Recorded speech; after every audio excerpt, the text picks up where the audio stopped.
Bienvenue à toutes et à tous, je suis Marius, j'espère que vous allez bien.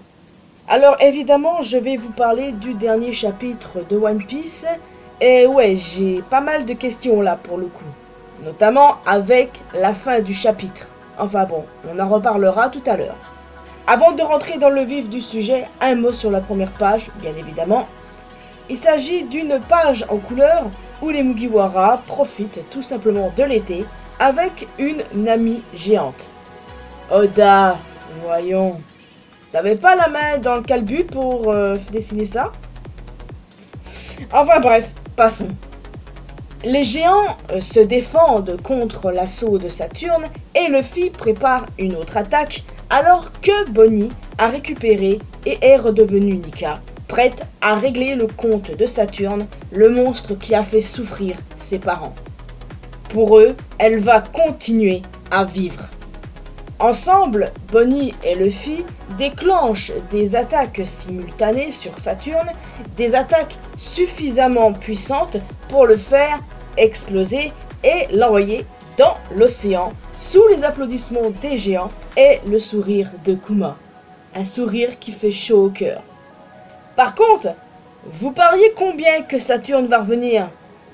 C'est assez évident pour le coup, mais j'ai bien aimé le voir prendre cher comme ça. Mais bon, évidemment, on sait tous qu'il va revenir de toute façon.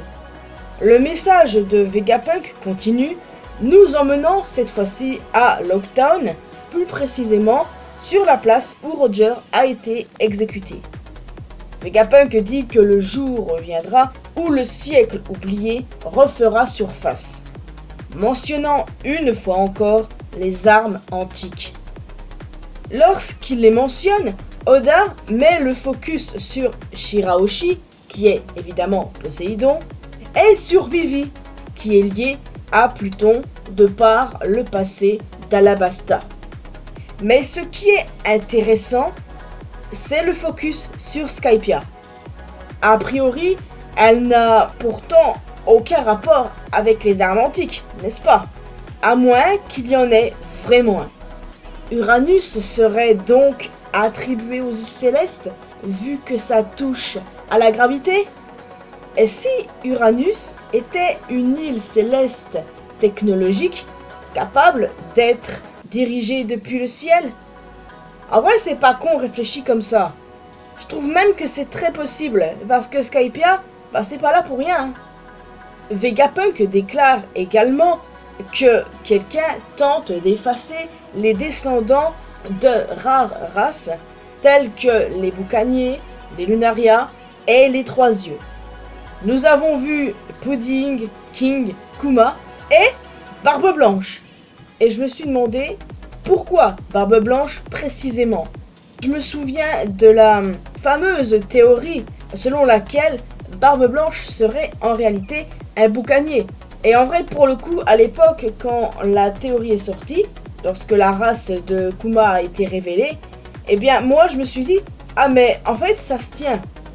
Et du coup, je ne sais pas si ça va dans cette voie ou c'est une autre raison. Honnêtement, affaire à suivre. Hein.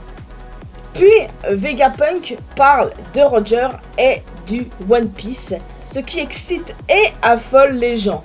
Les pirates de la ruche, la Cross Guild, ou encore même la marine. Cependant, Vegapunk précise que la personne qui trouvera le One Piece ne sera pas forcément celle que Joy Boy attend et que le destin du monde dépendra de celui qui s'en emparera. Au moins, ça peut laisser libre à interprétation, que ce n'est pas forcément Luffy qui trouvera le One Piece. Certaines théories vont dans ce sens, certains pensent que ce sera Baggy par chance, ou du coup Teach. Mais bon, c'est assez évident que ce sera Luffy pour le coup, mais c'est intéressant que Vegapunk soit en mode « je ne suis sûr de rien ». Ça nous laisse poser des questions. Et d'ailleurs, la dernière page, qui est grave stylée, a son importance, car pour moi, tout ce bon monde seront les acteurs finaux de l'œuvre. Les 4 empereurs, donc Luffy, Teach, Shanks et Baggy, Sabo, Aokiji, Kobe, Dragon, Imu, Akainu, Figarland, Garling et un mystérieux personnage dans l'ombre. Et d'ailleurs, c'est ce personnage qui va nous intéresser. Qui est-il? Ma première interprétation était l'homme à la cicatrice de feu.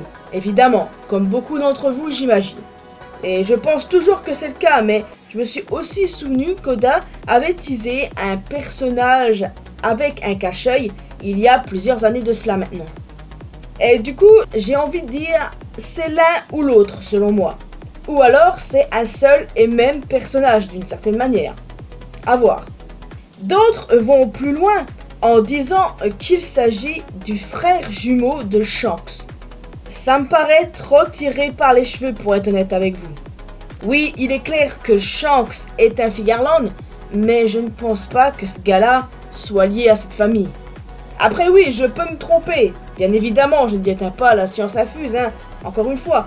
C'est juste que, à mon humble avis, c'est pas du tout le cas. C'est juste que là, on a simplement une silhouette, on ne peut que théoriser, que spéculer, vu qu'on ne sait rien sur cet inconnu. Absolument que dalle. Donc, j'ai hâte d'en savoir plus, bien évidemment, sur qui il est, et s'il est lié à Shanks, comme beaucoup le pensent. D'ailleurs, n'hésitez pas à me dire dans les commentaires ce que vous en pensez.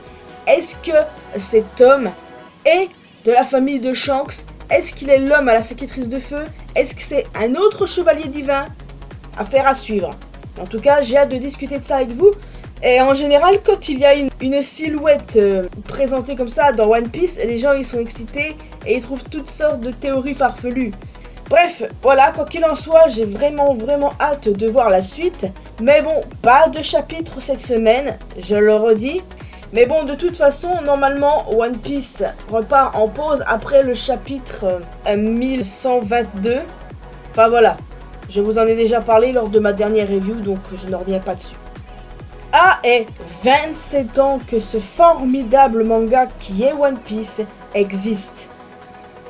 Ouais, ça ne nous rajeunit pas tout ça, je l'admets. En tout cas, n'hésitez pas à me faire part de vos avis et de vos théories sur ce chapitre, bien évidemment. Donc, je vais déjà vous laisser ici les amis, j'espère que vous avez apprécié cette vidéo. Bien évidemment, n'hésitez pas à me laisser un commentaire avec vos retours sur ce chapitre. Est-ce que Saturne va revenir? C'est assez évident. Est-ce que Skypiea est d'une quelconque manière liée aux armes antiques, notamment Uranus? Comment interprétez-vous la case où on voit Barbe Blanche quand Vegapunk parle des races rares que les gens veulent supprimer? Parce que j'avoue que ça m'intrigue, ça peut aussi bien être en lien avec les boucaniers ou non, pour une autre raison. Et puis surtout, le plus important, n'hésitez pas à me dire qui est cet inconnu dans l'ombre. Est-il un frère de Shanks, un membre de sa famille, l'homme à la cicatrice de feu, le fameux gars avec le cache-œil mentionné par Oda par le passé? Bref, j'ai hâte d'en discuter avec vous dans les commentaires. Donc, en plus d'un commentaire, n'hésitez pas à laisser un petit pouce bleu, ça fait toujours plaisir. Vous pouvez me retrouver sur mes réseaux sociaux, les liens sont bien évidemment dans la description. Et le plus important, abonnez-vous à cette chaîne ainsi qu'à ma chaîne secondaire pour qu'on puisse se retrouver dans une prochaine vidéo. Et n'oubliez pas d'activer la cloche notification. Bye bye!